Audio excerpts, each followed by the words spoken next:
भक्तों के चरित्र पढ़ करके देखो, श्री रैदास जी की दैन्य उत्कट भक्ति के वशीभूत होकर सिंहासन सहित प्रभु उनकी गोद में आ गए, लेकिन वाराणसी की विद्वता के अभिमान में फूले हुए ब्राह्मणों के वेद वाक्यों पर भी प्रभु नहीं रीझे। आर्त होकर विकल भाव से प्रभु को पुकारो तो ये प्रश्न ही खत्म हो जाएगा कि हमें दर्शन करा दो, भला प्रभु दर्शन दे दे। ये कोई प्रश्न उत्तर का विषय है? या आप में सामर्थ्य तो प्रभु के दर्शन करा दो तो हम जाने तुम महान भक्त हो या सिद्ध भक्त हो। हमें पक्का विश्वास है प्रभु निश्चित दर्शन देंगे। और खूब तीव्रता पूर्वक भजन के समय हमारे में ये नियम होने ही चाहिए। प्रभु में अटल विश्वास, भजन में दृढ़ता। ये भगवत दर्शन कराने की बात है। कैसे भगवत दर्शन होंगे? प्रभु में अटल विश्वास।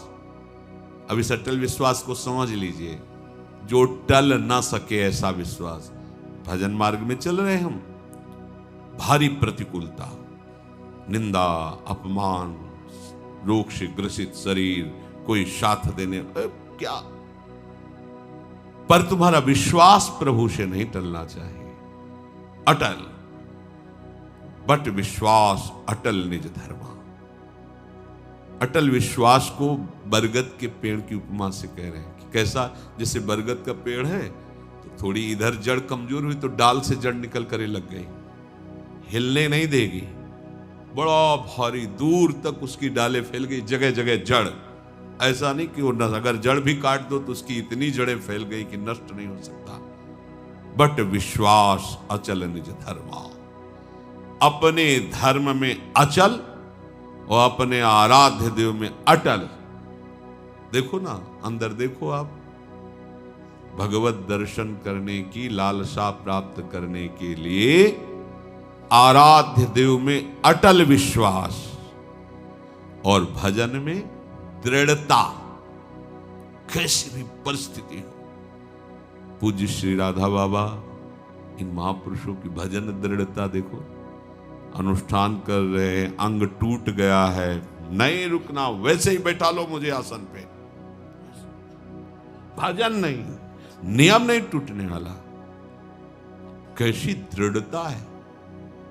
लिया नियम परिक्रमा भाव गिरिराज की, वही गीता वाटिका। नहीं चल पा रहे, पालकी में बैठा लो, चलो ले चलो। जो नियम, जो भजन की दृढ़ता, उस पर फर्क नहीं पड़ना चाहिए।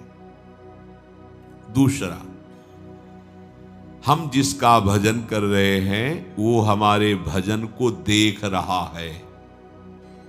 बड़ा सुख मिलेगा आपको जब ये बात आप लाओगे। हम वाणी गायन कर रहे हैं, हमारे प्रियालाल सुन रहे हैं। हम भजन कर रहे हैं, हमारे प्रियालाल देख रहे हैं। तो हम कोई भी कार्य ऐसा ना करें जो प्रियालाल के सामने नहीं करना चाहिए। देखो, आप बच जाओगे। दूसरा है भगवत दर्शन करने वाले उपासक का नियम, हम जिसका भजन कर रहे हैं वो उपास्य देव हमें देख रहा है। उनको सामने देखते हुए भजन करो। प्रिया प्रीतम देख रहे हैं, मैं उनका भजन, प्रिया प्रीतम देख रहे हैं, हम उनकी लीला गाएं। प्रिया प्रीतम ही बैठे, हम उनकी सेवा कर रहे हैं और पक्का विश्वास वो मुझे मिलेंगे। पक्का विश्वास वो मुझे मिलेंगे। और मेरे आराध्य देव से बढ़कर के अनंत ब्रह्मांडों में कोई नहीं है। ये दो बातें। तीसरी, जो गुरु जी ने भजन दिया है, मंत्र दिया है, उस पर विश्वास। उससे बड़ा कोई मंत्र, कोई साधन नहीं है। ये तीसरी बात बताई। हमें नाम मंत्र भजन उसी में दृढ़ होना जो गुरुदेव ने दिया है। चौथी बात, जिसका हम भजन कर रहे हैं सिर्फ उसी की प्राप्ति के लिए भजन है। बीच में मिलावट कुछ नहीं होनी चाहिए, ये वो मांग नहीं होनी चाहिए। जिसका भजन कर रहे हैं उसी की प्राप्ति के लिए भजन हो रहा है। बीच में किसी दूसरे विषय की मांग किसी परिस्थिति की मांग, तो फिर ये लालसा उत्कट नहीं प्रकट हो पाएगी भगवत दर्शन की। पांचवा, जिसका नाम जप कर रहे हैं उसके रूप को आंखों में लाने की चेष्टा करना, भाव करना। चेष्टा लिखा है, वो तो स्वयं आएंगे कृपा करके, पर हम चेष्टा तो कर सकते हैं ना, ध्यान की चेष्टा तो कर सकते हैं। कैसे राधा वल्लभ लाल जू, कैसे बिहारी जू, हम इन्हीं की ध्यान, यही है प्रिया प्रीतम का मिलित स्वरूप। जब प्रकाशित करेंगे तो कोटि कोटि काम लावण्य बिहारी, यही है, ये अपना रूप प्रकाशित कर देंगे।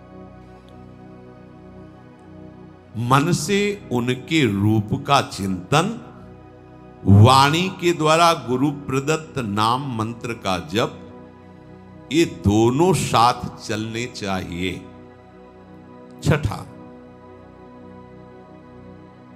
प्रभु के भजन करते हुए किसी दूसरे उपासना के उपासक, किसी दूसरे मार्ग के भजनानंदी की अवज्ञा, निंदा, हे भाव, तिरस्कार भाव, ये बिल्कुल नहीं होना चाहिए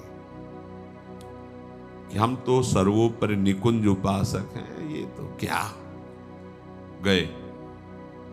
आपके अंदर उत्कट लालसा नहीं जगेगी, ये बहुत सूक्ष्म बात है। किसी भी उपासक की, किसी भी संप्रदाय की, किसी भी उपासना की निंदा नहीं, अवज्ञा नहीं, तिरस्कार नहीं।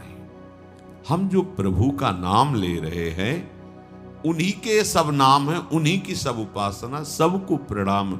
हमको अपनी उपासना सर्वोपरि मान करके करना है, पर दूसरे का अपमान, दूसरे की निंदा, दूसरे का तिरस्कार, दूसरे को लघु समझना, ये नहीं।